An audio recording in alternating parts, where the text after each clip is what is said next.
Ready to open the hood? Usetool for the tutorials.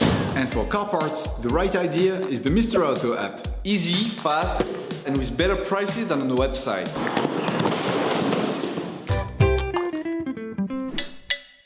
You will find the bulk windscreen wipers used in the video exclusively on the Mr. Auto website and through the link in the description. Turn your engine off and pull up the handbrake. Lock the wipers in the race position. To do this, switch off the ignition, then press down on the wiper lever. Lift the wiper blade arm up.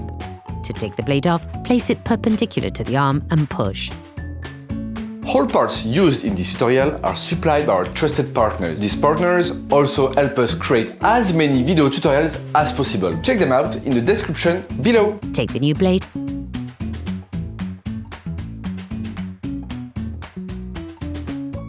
and install the adapter which corresponds to your model.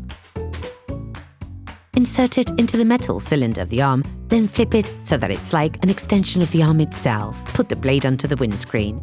Turn on the vehicle's ignition and apply pressure to the wiper lever. Operation completed. Hi, it's Theo from Usetool. I hope this video has helped you a lot in your car maintenance. We would be super grateful if you could spread the word so that we can produce even more tutorials. Simply give us a like, a comment, and hit that subscribe button. It really helps us boost the channel and help the whole community. Thanks a lot and have a great one.